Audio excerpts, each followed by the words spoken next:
Hey everybody, welcome to the top of the world. Well, our little portion of the world anyway. Other than getting up a tree, this is the highest you can get on J&J Acres. We're on the top of our roof because for our permaculture series this week, I want to talk about site selection and initial design, if you will. So let's get to it. Now, we sit on just about 7 acres of property. The road frontage is off in that direction, which is kind of part of what we wanted with our site, was a little bit of seclusion, but more just for the feeling of it. It makes us feel like we're in the middle of nowhere. Come out here when cars aren't driving by, and you really probably wouldn't know where exactly the closest house is. One of the things you can see on our northern border here is this trailer, and there's actually another one also over here. Our neighbor to our north and northwest has 10 acres of land that he uses for raising cattle. Nobody lives in them, but they're still unsightly, and we'd rather be able to pretend that they don't exist. So part of the permaculture series you'll hear me talk about later is exactly what we plan to do with this northern border, so that we don't have to see what's on that property and how it'll actually work with the permaculture system. You can see the garden. It's probably about a good 150 feet away from the house. Over to the left here, part of the mess, is where the goat and rabbitry pen is. You can see the portable goat pen that we put up a while ago, just last week. And then inside the shed is where the rabbits hang, and also where mama goat sleeps. And then a little further off to the left there is where, you can't see him right now, but down the hill a little ways is where the goat that's on the chain currently is. Now, one of the things I want to talk to you guys about is we are finally discussing redoing or putting back a chicken coop. We're thinking about putting it right there, and I'll tell you why in a later video.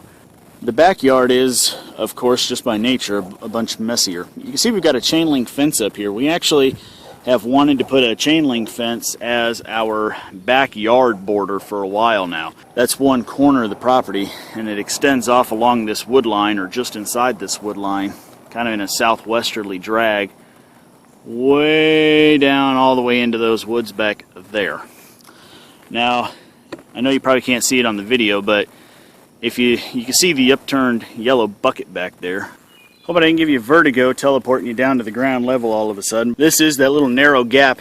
That orange bucket I showed you is just off to my right, and you can see the property goes downhill and then goes up a little bit to the right. That's the extra 5 acres of property that I was talking about. And back off in this direction, it's extremely flat for the majority of it, and that's where a lot of the untouched older timber is. So we have a lot of thoughts and plans on how we'll design this, but we'll get into that when we start talking about the individual zones. So why here? Why in the world did we pick this to be our homestead? Well, necessity. I mean, isn't that usually the thing that causes us to do anything? Why some of us are in apartments, or some of us live in a big city, or some of us are in the middle of nowhere. The hard thing in Mississippi, in our area, was finding the property. Around here, we either were finding 1 acre plots that were inside city limits in a subdivision that they wanted some ridiculous like $15,000 for an acre. The other option was being so far out in the county they were selling 200 acres worth of timberland, land that you buy for the purpose of letting the trees grow up, cut them down, make money off the timber. So when we found this little 7 acres, we were tickled to death and we jumped all over it, and we couldn't have been happier.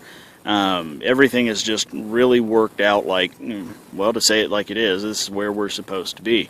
And I'll show you in the next videos coming up on some of the things we found. We've had natural resources, anything from the black walnuts that are naturally growing on the property. Tommy Alderman, who was up here just a week ago, identified for us some muscadine vines that we have growing around the property. So there's some natural resources that we don't have to do anything with that are going to fit perfectly into a permaculture theme. Also, it had a big area, flat and at the highest area of the property, for us to have the house and play areas for the children. So that worked out nicely. And some parts of our area have a lot of deep ravines. You either got to bulldoze them or do something to try to make a house work in that location. Here our property just slowly grades and will make it perfect for livestock as well as food forests and things like that. So there's a lot of things that have been proven to us to be great for this property, but they weren't the reasons we selected it. We selected it because it was in our price range and it was in our location that we needed, plain and simple. So what do you guys look for in a property? What kind of things are you hoping, either if you've already got a homestead, what kind of things are you sitting there thinking, man, I love my property, but only if this. For us, it's water. We get a lot of runoff from the road that comes down under our driveway and then follows a ditch in our property. There's also a small pond on the property 2 lots north of us that runs off on the west side of the property. And both of those convene at one point and stay in our property down through the rest down through the south portion. And that's great. We'd love to have water on the property, but it's seasonal. Some year-long water would be, you know, that one thing I wish our property had, and maybe you've got something like that on yours as well.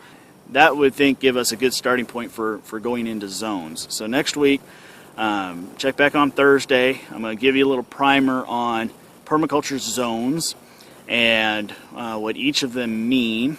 And then for each week after that, there's 5 zones. So for the next month, we're going to talk about zone 0 and then 1 and then all the way up to 5, what each one is, why it's in the location that it is, and what kind of things take place inside that zone. So hope you all enjoyed the tour from the top of the world here, and we'll see you next week.